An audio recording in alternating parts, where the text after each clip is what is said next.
12ই ফেব্রুয়ারি 2026 সালে সংসদ নির্বাচনের দিনে কি কি ঘটতে যাচ্ছে বা কি ঘটবে, নির্বাচনকে সামনে রেখে বিএনপি একটি ভয়ঙ্কর পরিকল্পনা করে ফেলেছে। এই পরিকল্পনা কোনো কর্মী বা সমর্থকদের পরিকল্পনা থেকে আসেনি। এই পরিকল্পনা এসেছে স্বয়ং তারেক রহমানের কাছ থেকে। আপনাদের কি মনে আছে, তারেক রহমান দীর্ঘদিন প্রবাস কাটানোর পরে যেদিন বাংলাদেশের মাটিতে পা দিয়েছিলেন বা পা রেখেছিলেন, সেদিন প্রায় 300 ফিট লম্বা বক্তব্য তিনি একটি কথাই বলেছিলেন, আমার একটি পরিকল্পনা আছে। সেদিন অনেকেই এই কথাটি হালকাভাবে নিয়েছিলেন, কিন্তু আজকের মনে হচ্ছে এই কথাটা তিনি এমনি এমনি বলেননি। এর আগেও তিনি লন্ডনে বসে অনেক প্ল্যান করে এসেছেন। আর সেই প্ল্যানগুলো জানতো কারা? জানতো ভারত, জানতো বাংলাদেশের কিছু হাসিনাপন্থী আমলারা, জানতো বেনজির মার্কা বা হারুনের মতন কিছু পুলিশ। এই কারণে তিনি খুব হিসাব করে এই কথাগুলো বলেছেন, আমার একটি পরিকল্পনা আছে। এখন আমরা মোটামুটি বুঝতে পারছি সেই বিষয়টি। 12ই ফেব্রুয়ারি আদৌ নির্বাচন হোক, এটা তারা চায় না। এই নির্বাচনের বানচাল করার যত রকম উস্কানি দরকার বিএনপি সেগুলো আগেই করে ফেলেছে বা ছক আঁকিয়েছেন। আমাদের ভুল হবে যদি আমরা ভাবি এইসব পরিকল্পনা শুধু নেতা কর্মীরা সমর্থকরা করছে না। এই নির্দেশনা এসেছে তারেক রহমান এবং তার ঘনিষ্ঠ নেতাদের কাছ থেকে। তাদের বলা হয়েছে, যেখানে জামাতে ইসলামের লোকজন ভোট চাইতে বেরোবে, যেখানে এনসিপির লোকজন ভোট চাইতে বেরোবে, সেখানে গিয়ে ঝামেলা তৈরি করো। এখন আসি আসল খেলায়। এই খেলার দুটি পয়েন্ট আছে। 1 নম্বর পয়েন্ট, সাধারণ মানুষকে ভয় দেখানো, এমন একটি পরিবেশ তৈরি করা যাতে মানুষ ভয় পেয়ে আতঙ্কে কনফিউজ হয়ে পড়ে।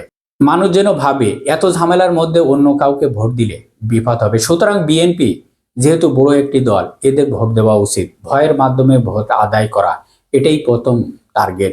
2 নম্বর খেলাটা হচ্ছে জামাত এবং এনসিপির লোকদের ওপর হামলা করা, বিশেষ করে তাদের নারী কর্মীদের ওপর হামলা, বড় কাটানা, হিজাব ছেড়া, গায়ে হাত তোলা। এই কাজগুলো করলে কতক্ষণ আর চুপ থাকবে তারা? একসময় তারা ধৈর্য হারাবে, আর যখনই তারা ধৈর্য হারাবে পাল্টা তারা আক্রমণ করবে। ঠিক তখনই মিডিয়া ঝাঁপিয়ে পড়বে তাদের ওপর।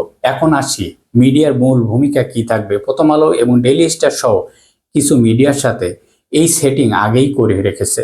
এরা শেখ হাসিনার ইশারায় যেমনভাবে কাজ করেছেন, এই একই ইশারায় তারেক রহমানের সাথে একই কাজ করছেন।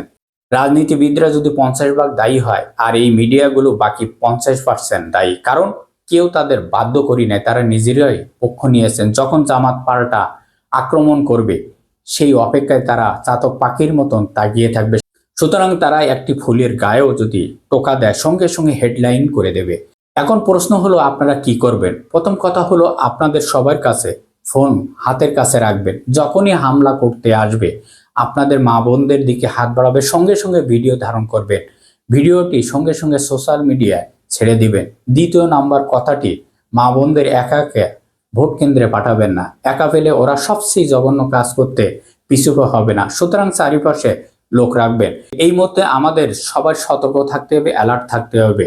এক কথায় প্রমাণ হাতে রাখতে হবে, কারণ দেশটা কারোর বাপের না, দেশটা সবাই। সবাই ভালো থাকবেন। আল্লাহ হাফেজ।